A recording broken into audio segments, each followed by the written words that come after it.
In the past, this government, since 2001, we've seen a net loss of 3,867.9 hectares of land from Zone 1, from what they are calling Zone 1, the most prime agricultural land in the province.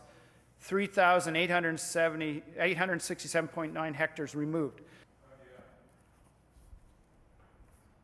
The problem that I'm hearing in my area is, why do we have people in the southern part of the province trying to dictate with somebody in the north how they live their lives?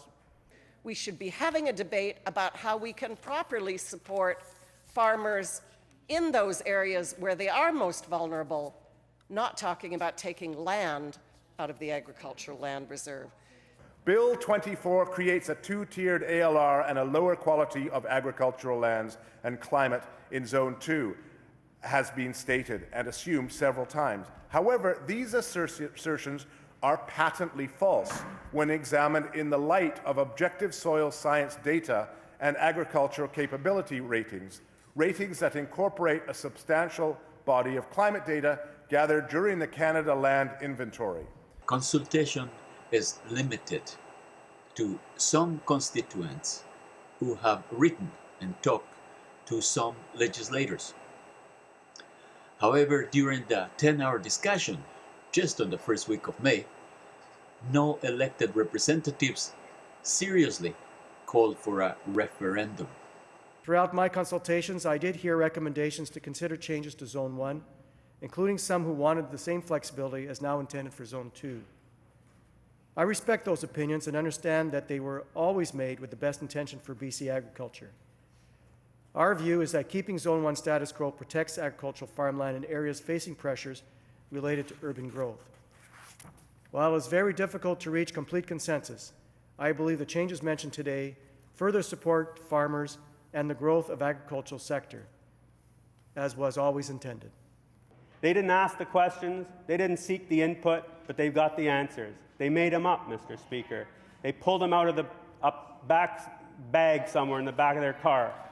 And I think, you know, with no respect for the agricultural sector, none evidence, despite the fact that the Agriculture Council has been quite clear that they weren't supportive of the legislation in its original form.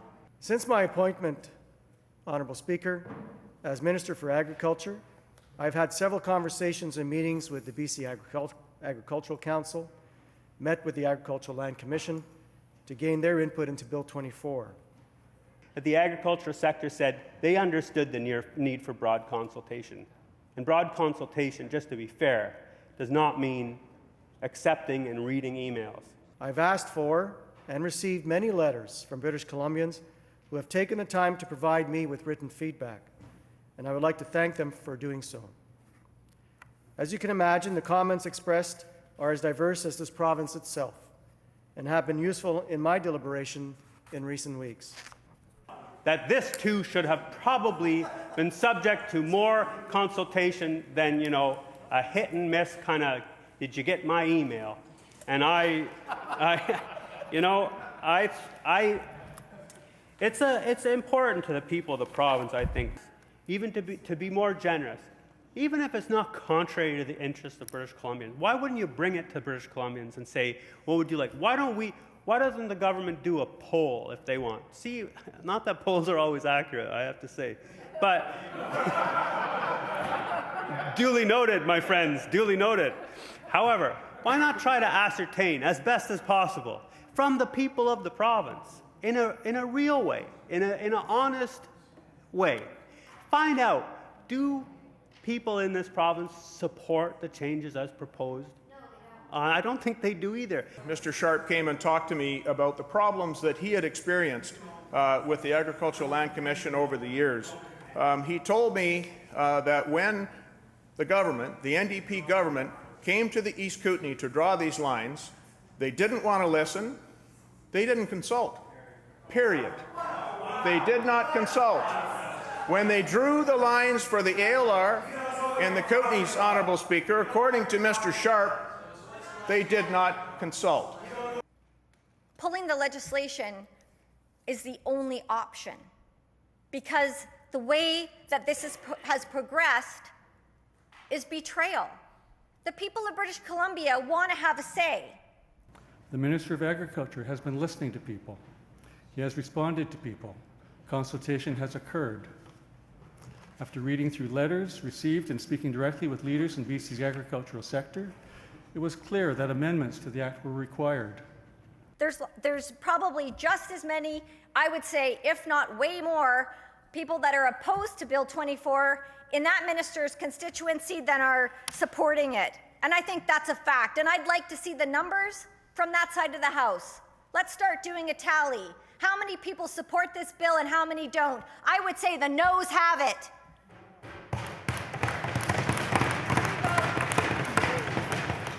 Bill 24 will not, underline not, alter the protections already in place in the Lower Mainland. I want to honor again the Minister of Agriculture. That was important to you, and it's important to every member of our side of the House, and I'm sure it's supported as well by others. Presently, the law ensures agricultural land in the Fraser Valley will continue to be protected. They say they're doing this for farmers. We have the lowest financial support in terms of percentage of the agri-food GDP put towards support of agriculture of any province in Canada. They've eliminated the Buy BC program, facilitated removal of the agricultural land reserve land in the Northeast through expanding delegation agreements. And on top of it all, the Minister of Energy, who's a big proponent of this bill, said people in the Northeast and in the Peace have tremendous support of this bill, but we have the Peace River Regional District saying they want this bill withdrawn. On top of all that, it was never discussed before the election or after, or brought to committees or other means through this legislature where we could have had a fulsome debate before the legislation was introduced.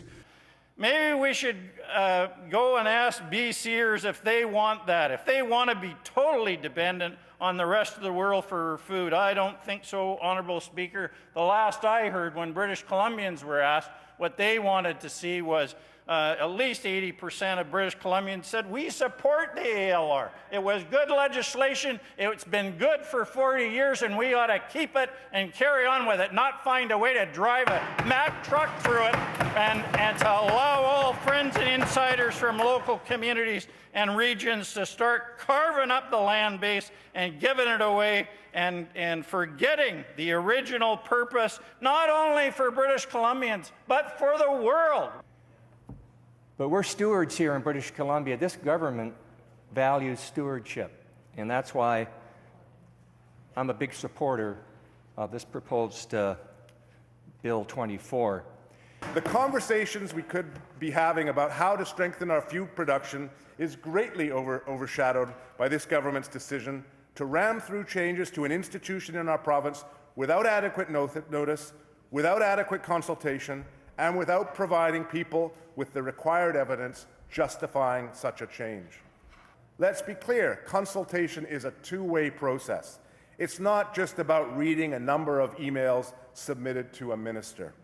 Central Saanich Council does not support these changes, and in fact is crying out for appropriate, meaningful public consultation with not just with the public, but with local governments. So you would think that there would be an even greater need for public consultation on this bill, on this legislation, than even other legislation that's being brought forward, and it's non-existent. No British Columbian, no one active in the agricultural sector, no one who grows food for a living that we're aware of, unless there was some backroom discussion, was consulted as part of the process in the development of this bill.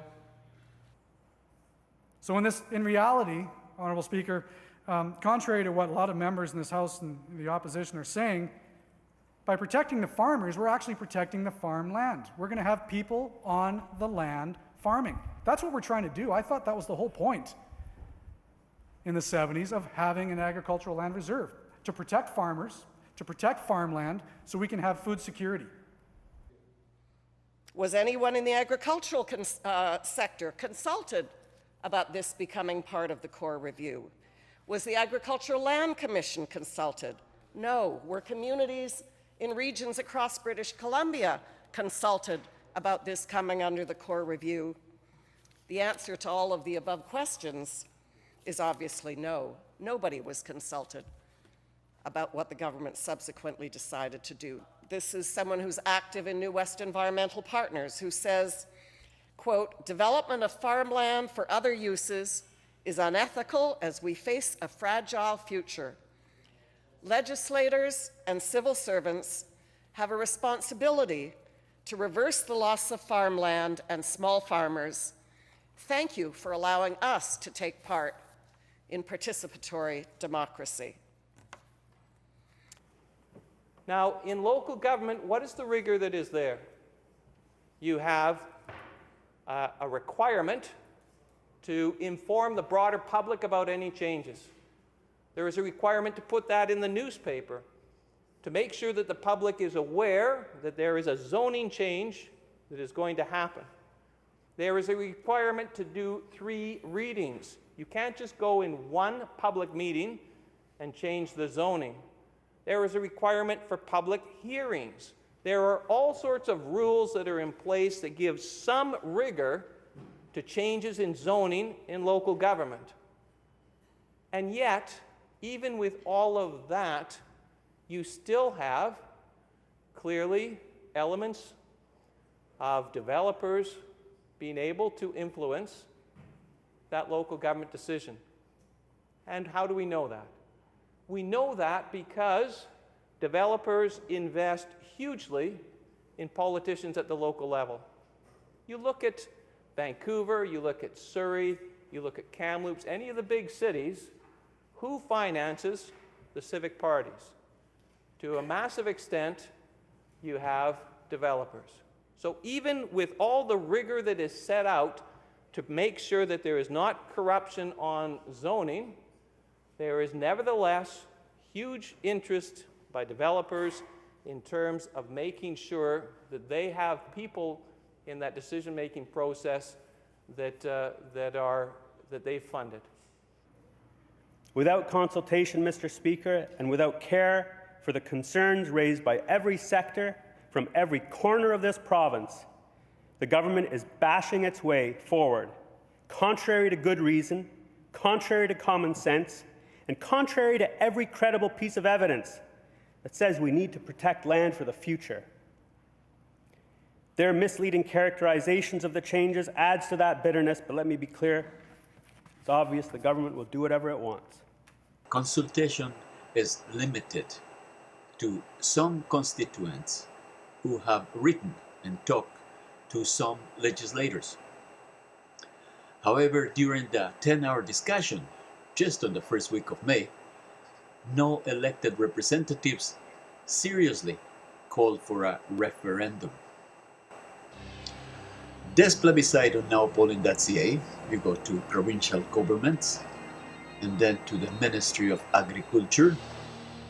This may be the practical tool to measure the will of the people.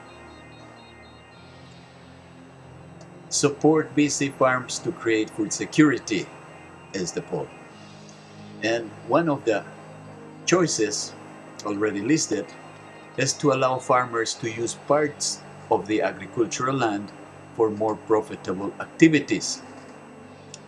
Another choice you have there is to allow farmers to sell parts of their agricultural land to a more profitable entrepreneur. Another choice is to introduce trade regulations to protect local agricultural products. Another one is to introduce farm subsidies. Another one is to withdraw from NAFTA, the North American Free Trade Agreement, and all trade agreements which affect our food security. You can add your choice down at the bottom of this list. Remember that participation is the essence of direct democracy.